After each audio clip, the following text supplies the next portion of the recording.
welcome to Brew Tapcast. I am Tappy for some pints and previews. Tales of Aria is starting a little bit earlier in its spoiler season. Originally supposed to start on the 1st of September. Our preview card for the channel is the 2nd of September. However, today we are -9 days away, or -10 days away from spoiler season, and we have 3 cards. So we have we have a hero spoiled by DM Armada. This is from the Battle of Aria, these 3 creators that duked it out to see who could spoil the hero, as well as a bow and a card from the same sort of elemental talent as we will see. But yeah, that's about it. So spoiler season kicks off officially at the 1st of September. So week and a half or so from now. But however, we still have these delicious cards to look at. So let's jump right into it. All right, so this first card is, again, spoiled by DM Armada. This is Lexi Livewear. She is an elemental ranger hero, 4 intellect, 40 health, essence of ice and lightning. So it says that you may have lightning and ice cards in your deck. So obviously they seem to have made their talent a single name, which is just elemental, and that can be many things. In this case, ice and lightning. We're assuming, again, there's 3 heroes. We're not entirely sure what other elemental things they may be. However, it seems as though they'll probably keep a pattern of 2 elemental things that work with them. So this is ice and lightning. It says once per turn action, turn a face down card in your arsenal face up. If it's a lightning card, you next attack this turn gains go again. If it's an ice card, create a frostbite token under target hero's control, go again. So this is a free once per turn action with go again, and you get to flip a card. So what does she seem to be doing? Well, she seems to be doing a lot of tempo stuff. So either she's gonna zoom out real fast with her own lightning stuff by giving things go again, rapid fire, that sort of stuff, or she's gonna slow things down with some frostbite tokens. We don't really know what that is, but it sounds like, again, getting cold, frostbite. Maybe that means it's like the anti sort of quicken token, where instead of giving something go again, it like takes away go again, or it limits actions, or they have to pay a cost, or something like that. We don't even know what it does, but it seems as though she's very tempo based, and that makes sense with ice and lightning. Ice can make things cold and slow. Lightning can be zoom, zoom, zoom, fast and very, very powerful, that sort of stuff. So that's kind of where we are right now. We don't really know too much about that. However, we do know that she is a ranger, and we're going to get some ranger upgrades. So that's pretty exciting there. So on to our next card. So Red Zone Rogues managed to preview this delicious common bow Shiver. So this is an elemental ranger bow, 2-handed. Again, this is the token common version, so there's definitely going to be another bow that is going to be super powerful, but this is the basic one. So we have Shiver, once per turn instant, pay a resource. You may put an arrow card from your hand face up into an empty arsenal zone you control. If you do, choose one. It gains +1 until end of turn, or it gains dominate until end of turn. So really, really powerful, actually, for a bow. I mean, you can't get something from your hand. You can't get something out of your arsenal if it's stuck and it's not an arrow, but it's a way to, maybe this is already having an arrow in your arsenal, and you shoot that out, you throw something back down in there, and then you get a bonus. What's really quite nice about, we'll get to that whole empty arsenal thing in a moment, but we want to talk about breakpoints, blocking breakpoints here. So +1 is really quite something. I mean, it doesn't sound like, oh wow, it's just 1, whatever, Kadachi's hit for 1.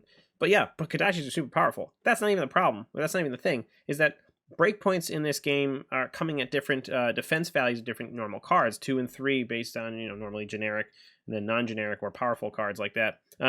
So you get to go above one of those breakpoints depending upon the arrow and the power of the area that you have. So that's why, although +1 doesn't sound like much, it does make a big difference. And again, Ira is a super powerful hero in Blitz, and all she does is add +1 to the next attack. So again, it's a lot more strong than it seems. And then the Dominate's just awesome with arrows, because a lot of these have on-hit effects. So you're looking to really get them hit. Even if it's not a lot of damage, you want to hit to get a trigger off your attacks. Endless arrow, boom, Dominate, always getting that thing back. That's just bananas. So that's really quite powerful. Then we can get into that whole put it face up into an empty arsenal zone. So a lot of people have been speculating about that prior to even having this come out, that there would be some sort of quiver type thing where you can maybe have multiple arrows, whether that's an extension of the arsenal zone, or an item that you play, or something that sits in your arsenal that you can put cards in, or something like that. We had the Soul in the last set of Monarch, being able to put things under your hero. Maybe there's a way to do that as an arsenal zone or something like that. So definitely more to come in that regard, but definitely cool things on the horizon for Rangers with that bow. So That leaves us to our last card of this first day of spoilers. We have Weave Lightning. This was spoiled by Kitchen Table TCG. Let's just read it and break it down as we go. So the next lightning or elemental attack action card you play this turn gains +3. If it's fused, it gains go again and go again. Blocks for 2, nothing else. So lightning or elemental attack action card you play this turn. So we've seen ice and lightning as elemental things. This is a lightning elemental or talent. It's odd that they write lightning or elemental. I mean, it leads me to believe that elemental is also a certain level of talent, but I don't think that's is. I think that's just a sort of generic term for the talent in general. Why they specify lightning then, I'm not really sure. Maybe there is some sort of bonus when we come to that next part of the card that's confusing, which is fused.